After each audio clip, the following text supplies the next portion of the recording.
Welcome again, ladies and gentlemen. We are in studio with Mr. Joe Brazel, who always has some fun stuff to talk about. And we're in your little castle. We're focusing on the community side of the world and people who have to have a place to live, which would be a house. And then we say, well, this is actually the household.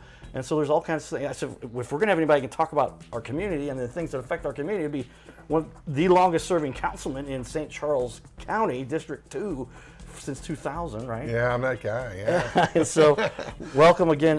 Joe Brazel is in the house, and we just love what you do in terms of representing us. I think a lot of people really like it. Some people don't like it, I'm sure, because they have a different perspective. That's and right. We're going to talk about that a little bit Yes. here. And what's it like to be a councilman? Somebody, how is that, and what is that? How does it really work? And tell everybody some of the issues that I got one issue that I'll ask you about, but first tell us the councilman thing and why you decided to do that and what that is. Well, what it all started is I moved out to St. Charles County from Florissant in 1996. And so I moved out there off of Highway F because of the beauty of the area, the rolling hills, the large lots, the agricultural, just the beauty of it, the wine district. And so as I was living out there, the HBA, Home Builders Association, at the time, in the 1995, 94, they had total control over the county council. And they would set in the meetings, I think it's Pat Sullivan was the president at the time. He would set in all the meetings and they would nod to the council members and decide on what ordinances to pass and whatnot. And I noticed that. I thought it was pretty pathetic, to be quite frank with you. And so what they were trying to do is break the large lot sizes. At that time, there was a 3-acre minimum. Now we changed it to 5-acre minimum. But at that time, there was a 3-acre minimum. And they were trying to break the real characteristics and cluster all the homes together and put them into, dump all the sewage into a sewage treatment plant and then dump it into the streams, okay, into the creeks. And they said it was clean, it was purified.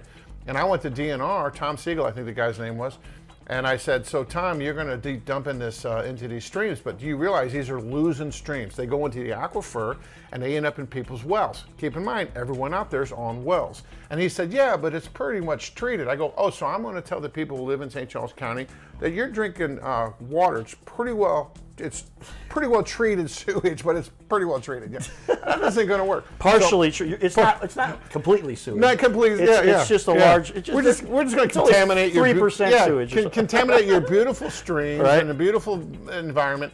And so me and like Kim Reba and Roger Russell, there's a group of us. We sued the county, and it was we lost the lawsuit. And so I ran for county councilman in '99 and won in 2000. And I've been there ever since, and so that's how I got started over environmental issue. Well, because you're quite the environmentalist, obviously. I am an environmentalist. I'm a conservative Republican, but I am actually believe in the environment, protecting it, and doing the right things. Now, I'm not the Green New Deal and all that stuff, you know. But well, I mean, it's hard to. I don't have an electric car either, so. Right. I'd say it's hard to not care about the environment we live in. Yeah, and right. people have a tough time figuring out what perspective I come from because I do tons of charity work. You know, I've counted over 200 charities that I've worked with, been at their events, promoting them, taking pictures with kids, visiting kids at hospitals, all that stuff. And then I have the business side of the world that I work in and helping businesses to promote and market. That's what this show's really about, is helping businesses to get the word out. And people can't figure me out. But I'd say you have to take care of our environment. That's a no-brainer, but you can't destroy business in the process, right? And so that's where sometimes there's a kind of a grind, I guess. Yeah. And for some people, that's something that's too difficult to figure out and too big of an issue, but we seem to work it out. Yeah. Talk about, you mentioned this issue, and it was with regard to, because I was like, oh, I didn't even know about that, but that's when because we pre-game prep everybody, we talk about the things before we get into the studio a little bit, and Joe brought something. I said, I didn't know that's going on. How many issues are there that nobody knows that's going on? But effectively, they're saying, if you want to be a businessman, then you can't run for office. Steve Ellman sponsored a bill, sent it to Mike Elam, who was the chair. This was 2 weeks ago or 3 weeks ago, and said that it was Bill 5030, that if you own a business, any business, have any trade or any occupation, that you are ineligible to run for county executive. Now, Steve Ellman's been the county executive for 16 years. It's never been a problem, okay? He has no other businesses, but it never been a problem. So Dr. Bob Onder has been talking about running for county executive. Whether or not he is or doesn't, I don't know, but he has a medical practice. So they did this in a self-serving manner so they would eliminate him. Let's say that I wanted to run for county executive. I own a campground, which I will retire, and my brother's a retired attorney who runs the campground. It would make me ineligible. Or if you owned a farm, it would make Mike Parson, if he retired from governor, he would be ineligible because he's a cattle farmer. Or my rental property. So it was nothing more than just to eliminate competition for the county executive's perspective.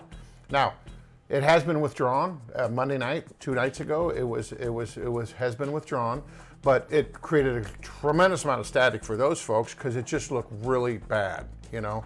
Now, our charter currently says that you cannot work during business hours. You can't have any job or any trade during business hours. So it's already in your charter.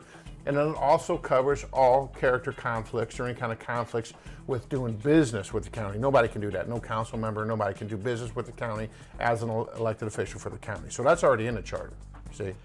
Yeah, well, okay, so I got to play devil's advocate because I try to get both sides. So Steve's been on our Cowboy Judge show talking about the issues that are pertaining there, and I'd say, well, tell us your side of this, and could you even throw out anything potentially? I mean, I know you've got your side and you're against it, but what is their argument? Well, his argument, me, could it be that I'm saying, well, you're potentially voting yourself benefits? Like people argue that Trump was president when he was president, and they said, oh, he's doing this strictly so that he can get the laws in his favor. But that's not the case either, from what you've told me.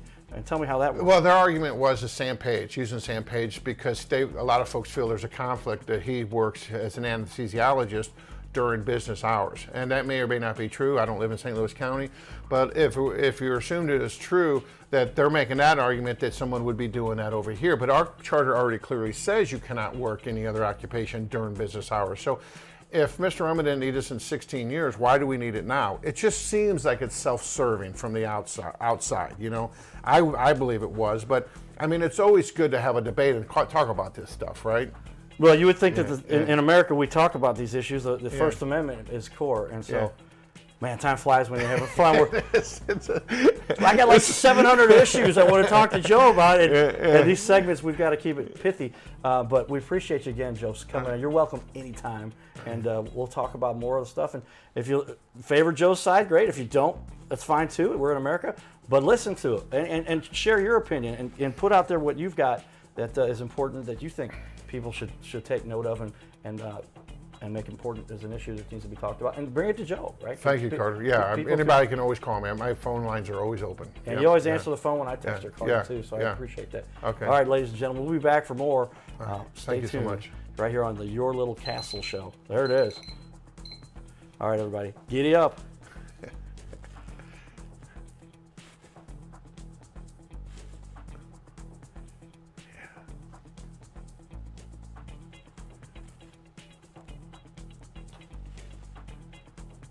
Yeah, it goes so quick.